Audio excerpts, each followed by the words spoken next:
You're in for a treat today, my friends. Today, in this episode of the Business of Happiness podcast, I'm interviewing Dr. Zwade Marshall. And what you're going to find so interesting about Zwade is he has a fascinating story, starting out healing pain, having experienced pain as a child. This really was a driving force for him to really support patients in their pain management, and how that took a turn for recognizing when his colleagues, when his friends in medicine were really suffering pain from financial difficulties and the fears and the stresses that financial pain caused in his colleagues, and how he altered the course of his career path, really listening to his inner guidance and what mattered most to him. I can't wait for you to hear this beautiful episode because it really speaks to that inner calling that so many of us have and perhaps don't listen to, but how fulfilling following that dream really can be. You're going to love him, Dr. Zwade Marshall.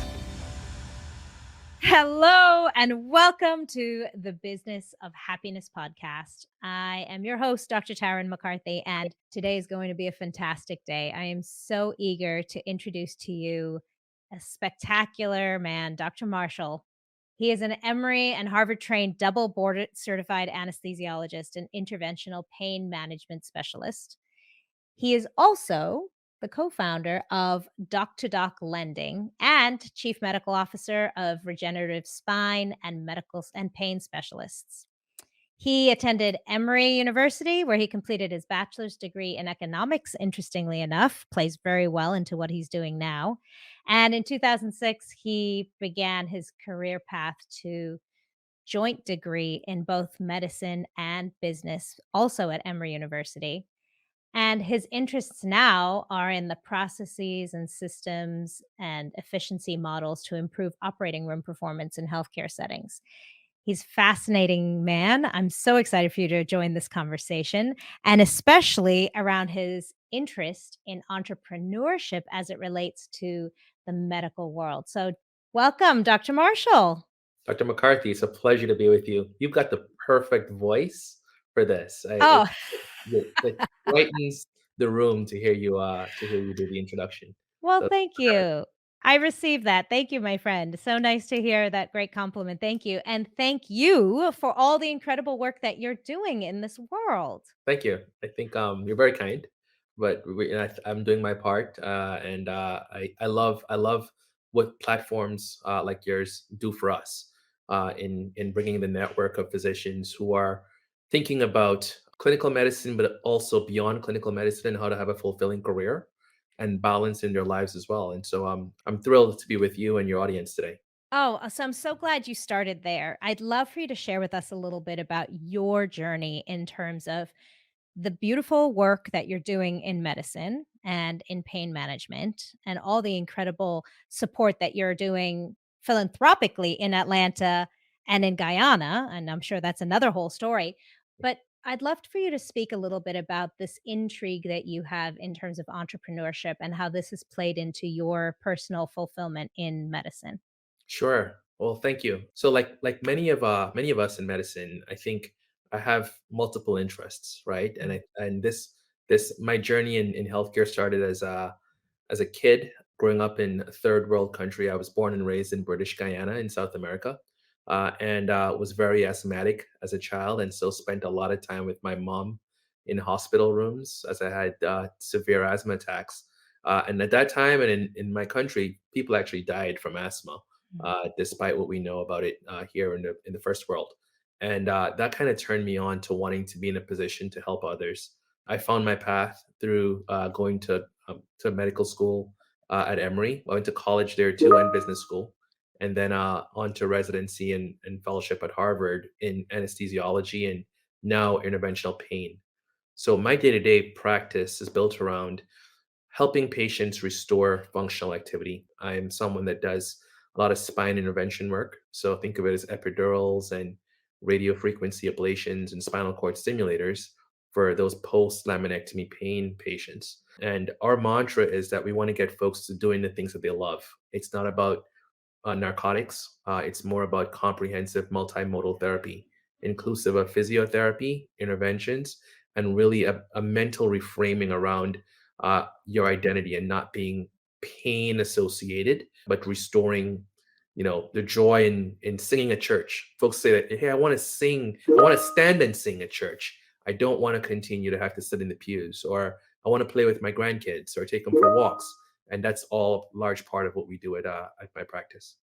That's beautiful. So, I have a fascinating question for you because it sounds like you as a child, you grew up with quite an experience of discomfort and pain and fear. I know that asthma induces all those emotions. I'd love to know in your life, what has pain taught you? Ah, yeah, great question. I think as a provider, you realize that how much pain impacts all aspects of someone's life. Hmm. It causes social isolation, where people are afraid to interact with their loved ones and their friends the way they ordinarily would. It can cause a loss of identity if you can no longer do the things that you associate with yourself, whether it's barbecuing for your daughters on Sunday afternoons, or being able to go to work and function the way you always have. And it causes depression, an entire mood change that impacts someone's outlook on life. And so it's a heavily pervasive diagnosis that impacts other aspects of someone's human physiology and their overall wellness profile. I've been a pain patient myself. I think we all have. And you certainly do realize and recognize how impacted we are by the thought of losing function or doing something that triggers that electrical volt of pain. And it's just hard to kind of focus and be productive if you're constantly thinking about that elephant in the room that can strike any time, or is constantly hurting you. So it's quite a place to be when you have strategies to help people recognize what's happening with pain and to treat it both psychologically but also with interventions. Yeah, and it's so interesting because in every example you gave, pain also allowed the person experiencing the pain to recognize what matters most in their lives. That barbecue with your children, that singing in the choir, all each of those suddenly becomes very clear what matters most. It distills down to things down to the very basics, Yeah. and we begin to recognize what we really do enjoy in Mm. the absence of being able to enjoy those things. Yeah. It's a fascinating teacher for sure. What has pain taught you in your life? So for me, it's been a pathway to having real fulfillment in practice. When I opened my practice, I wanted to be able to serve pain patients thoughtfully. I did not want to have the practice that was high volume, that required me to be in the room for 6 minutes. I wanted to be able to spend time to nurture those relationships, to be able to counsel, to console, to encourage, to be a cheerleader of sorts while educating people on exactly what's causing them to feel as poorly as they do sometimes. And so for me, it's been this incredible lesson in being a physician, but also an educator and a teacher, and a coach, cheerleader at the same time. So I think it's those interactions that really help to bring fulfillment for me in terms of my practice in medicine. Oh, so where do you find fulfillment then? Is that in the teaching and the coaching and the support? I think it's in the I think I used to be a high school math teacher before I went to medical school, Ah, and interesting. there is a moment in a person's face when you can see that they've got the message. You can see the eyes register, you can see an expression of an aha, and I've always seen it. I love like young learners. I was high school, and so I like the ninth, 10th grade kids most because they're so honest in their physical kind of demonstration of I got it. And when they can repeat and reproduce it, it's a fascinating thing for me. Well, adults do the same thing when they see a spine model and you show them where the disc is and what it looks like to be impinging upon that nerve and the swelling that envelops afterwards, and you can see them do the aha, and I know I've got a therapeutic alliance in that moment because then they really do believe that I understand. I'm in their skin for that moment, understanding what they're feeling and what many people don't understand when they tell them about their pain. A lot of my patients are struggling with their spouse understanding exactly what they feel, with their employer similarly. And so when the doctor says, I know exactly what this is, here is why it's happening, and here's what we can do. There's a very visceral moment that is Mm. extraordinarily satisfying for me. Yeah, it's that very human, shared human experience of wanting to be seen, wanting to be heard, wanting to be validated for how you're feeling. Without question. Yeah, yeah. And so the fulfillment journey for you in medicine, I mean, you've had so many twists and turns and had so many enormous accomplishments in your career. What for you has been the driving force? I think if I were to be honest with where I get a lot of my satisfaction now, I think a large part of it comes from being in that examination room. Mm, But over the course of the last 5 years, I've been heavily involved in a lending platform that I co-founded with a colleague of mine, and it was from a lived, shared experience of having a real hardship and mhm, not being seen by bankers, by the lending industry. I was going from medical school in Atlanta to residency in Boston and needed first, last month's rent and broker fee. And I'm from a single parent immigrant household and just didn't have the $17,000 required. And when I applied for loans, the banks looked at me as a high risk borrower because I had average student loan debt north of 200,000. I had an income of 54,000 bucks a year, which is really $13.12 an hour based upon how hard you work in residency.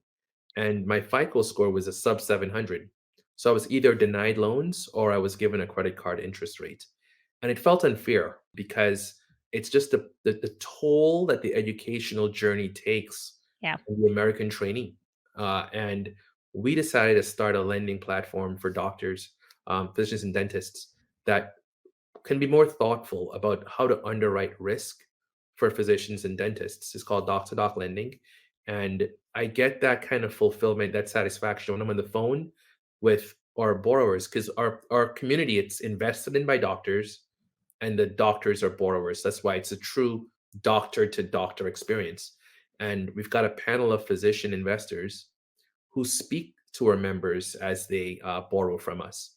And it is so fulfilling to hear that student that calls in and gets approved for a loan, and you hear the anxiety in her voice when she's Mm. telling the story of needing to move from New York to California, that her mom loaned her the money out of her 401k plan and needed to replace those funds before she took the tax hit. And so the poor student was had applied for several of the loans and just couldn't get approved. And then here we were approving her.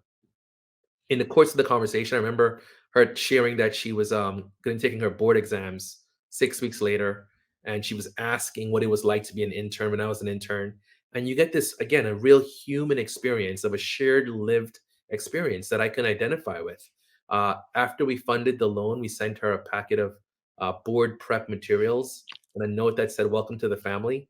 And she called me back with tears in her voice. You know, you can hear it. And so I think through, you know, clinical medicine is extraordinarily gratifying. Mm. Fulfilling a dream to own a business is got its own bit of joys, but really making a difference and feeling as though you're solving a problem that you're uniquely able to understand its own high, so to speak. Absolutely, and the ripple effects that you have, it's being a part of something even greater than just that treatment of a patient in your room, in your practice, but really having an impact on so many other people when you're supporting this doctor. Absolutely, and it's funny to see the journey now. This is our fourth year of giving loans, and we funded over $80 million in loans so far. And it's interesting to see the borrowers that later become investors, right? Ah, yes. As they graduate out, because like, you'll borrow $20,000 in your beginning of your residency and graduate 3 or 4 years later, and now all of a sudden you've got significantly more income Yeah. and looking for ways to invest that disposable income. And so we'll see them become investors. We have leaders in our executive team that were former borrowers, right? So it's an interesting business. It's an interesting ecosystem. It's really an insider community of folks that are trying to help to bridge some of that financial literacy gap between early career doctors and the ones that are more mature. Yeah, and it's also speaking to that very important need for community. for being seen and recognized and heard within a community of people who know what you're going through. Absolutely. You know, there's so much shame and I think just embarrassment Yeah. that I think we all carry because we're used to being, the high performers, high achievers, and having debt feels like a failure. Needing to borrow money feels like a failure. And, destigmatizing that feeling simply because the cost of medical education, like we are mortgaging our youth for a greater cause. And the cost of it is just so expensive that we must borrow. And then you borrow to fund that education and you're penalized for it later when you need to continue to live your life. And so for us, it's about having folks understand the mechanics of borrowing, knowing how to assess debt. What's an APR? What does a term mean? What's a prepayment penalty? What are origination fees? How to compare apples to apples between two different lending products? When should you use personal debt? When should you use commercial debt? There are all kinds of levers that I think a savvy professional will be able to use those data points to navigate decisioning. And we're trying to help to demystify a lot of that. Though we're lenders, we're not financial advisors, but we're peers and we're producing content articles around some of these topics. Oh, that's so cool. That's so cool. I'd love to speak you to speak a little bit more to that shame and guilt and embarrassment that you were talking about, because I think, we started out this conversation talking about physical pain, and this psychological pain can really do exactly what you were mentioning earlier, stop us in our tracks, stop us from experiencing and living our best lives. Indeed. The medical sojourn, as your audience will be well aware, it's really challenging. There's a level of stress that comes with having to perform at the highest of your ability at times when the stakes are highest, Yeah. right? And and there's that kind of clinical load, that educational load, juxtaposed against the fact that you're still living a life with loved ones who care for you that you also have to care for. And so if you have responsibilities to your families as well, finding the time to balance a checkbook, to balance finances while you're also working 65, 70, 80 hours a week is really, really challenging. And what we see often is that our members end up having kind of a slow creep in expenses and debt without realizing it. And so the most easily accessible type of capital they'll access is credit cards. Yeah. And and those APR rates are, just shy of 30%. But they're forced to do the thing that's most convenient, which is swipe the card. And by the time they look up, they've got $60,000 in credit card debt and their FICO score is tumbling because of it. And there may be some sloppy payments because of shifts, night float, and call schedules, and then the shame really settles in. So by the time they hear from us, they're applying for a loan at 3 o'clock in the morning while they're on call, and there are many that when we call them to welcome them into the family, they don't want to speak to a peer. They'd like to just borrow the money in silence and kind of and get going.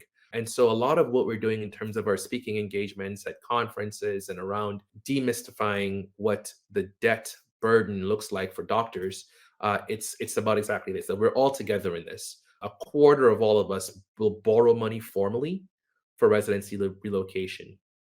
Hmm. TransUnion data is showing about 38% will borrow at some point in time during the course of their training. And then, of course, the vast majority of us will borrow for home purchases, car purchases, etc., more traditional borrowing methods. And so I think a part of what we're looking to impart in our community is just to understand how capital markets work so they can make well-informed decisions around debt. And feel empowered by that knowledge.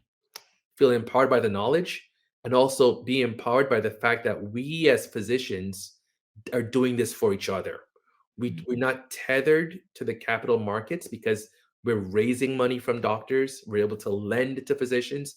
And so it's a whole self-empowerment movement to kind of decouple the doctor community from traditional banks that just don't understand who we are.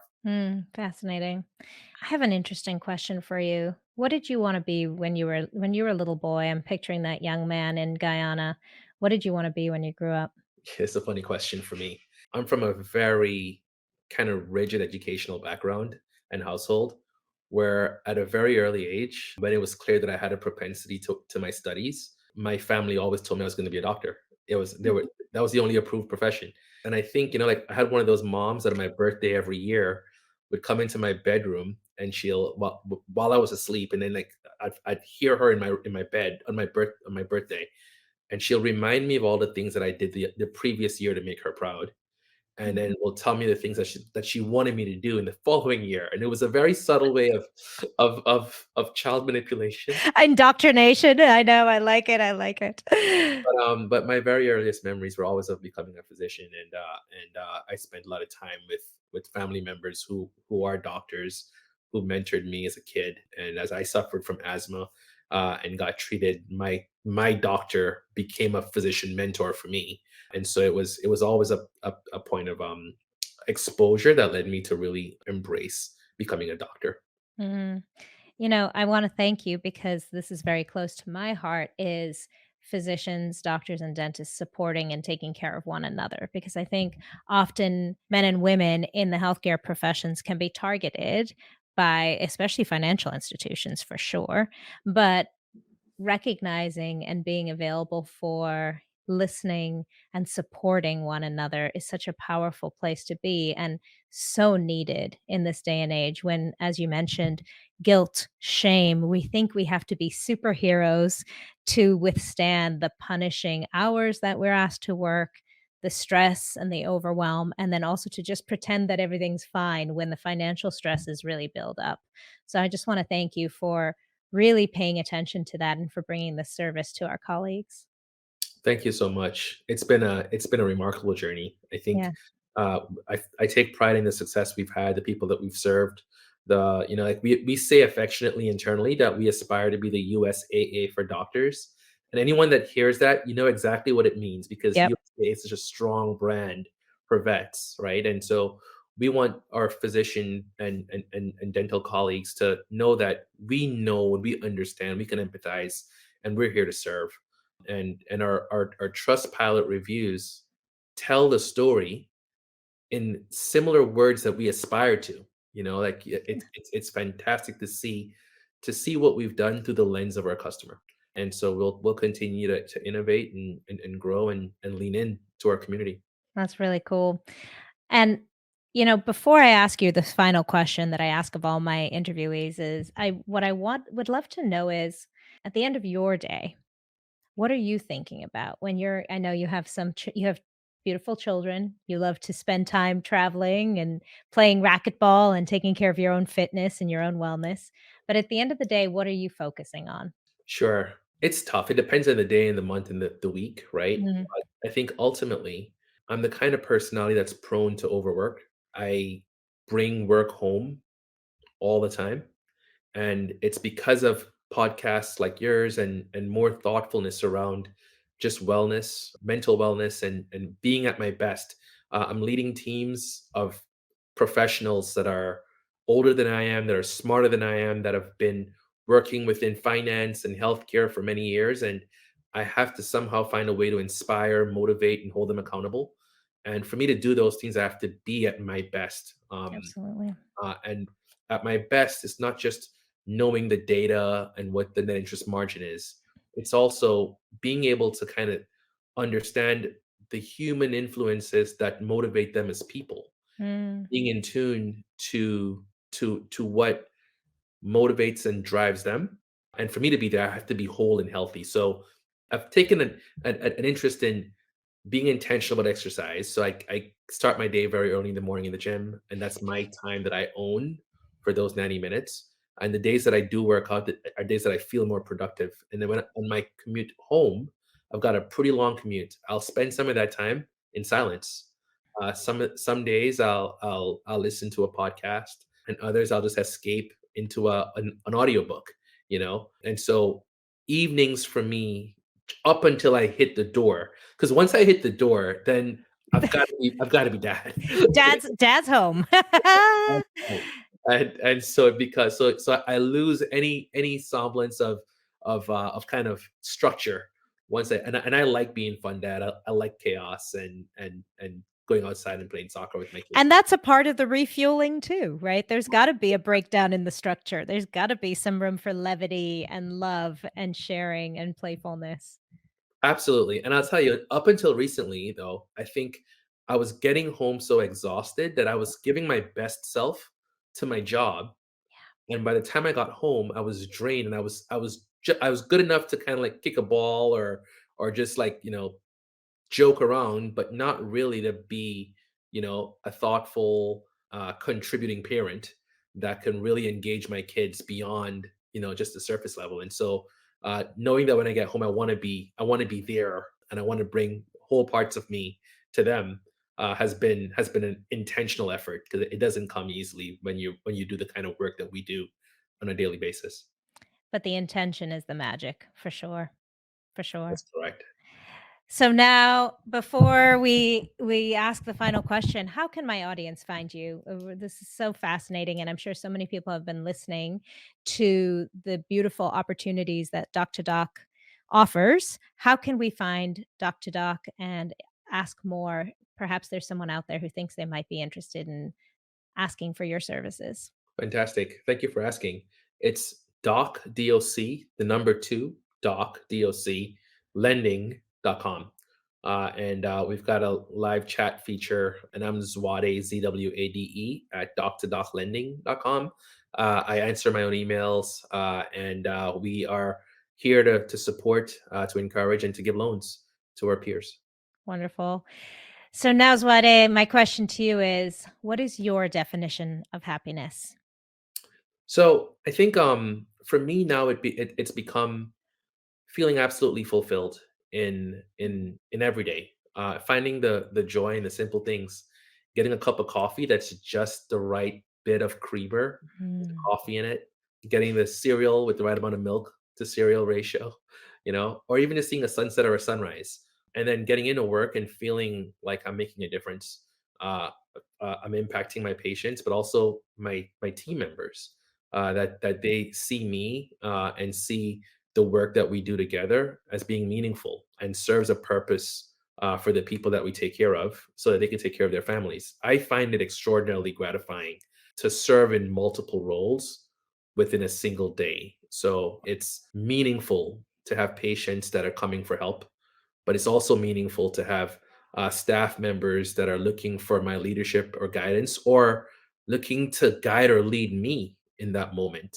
They've figured something out, they want to share it, and I feel an affection from them when they know they're taking care of me, and see and feeling like we're in this reciprocal relationship where we take care of each other in this team environment is extraordinarily fulfilling. And so I'm finding that I'm now finding happiness in the balance in my career between my practice and doc to doc. Oh, that's so cool. And, I have to just applaud you there because it really is a perspective shift. Because although your day might not look so different in terms of the hours that you spend doing the things you're doing, it's just having that perspective shift that gives you the happiness and the fulfillment. That is absolutely correct. Yeah. I can't tell you that my days have changed. It's Yeah. just how I view them, how I organize the day, and then taking stock of moments as they happen and examining why I'm feeling something. Yes. Yes. Beautiful. Oh, thank you so much. And thank you for joining us on this platform today. I'm so excited to have introduced you to my audience and especially sharing your story and your perspective. It really is so inspiring. Thank you so much. It's my pleasure to be with you all. Thank you. And thank you all for joining us here today and witnessing this beautiful story and this amazing man. And hopefully, you found some inspiration in his words and perhaps a connection or fulfilled a need that you have in your life, in your financial situation, or even, I know Zwade's been so generous offering support or mentorship if anybody is looking to grow their entrepreneurial journey outside of medicine. And as always, remember when you feel good, that's when you can do good. Bye bye.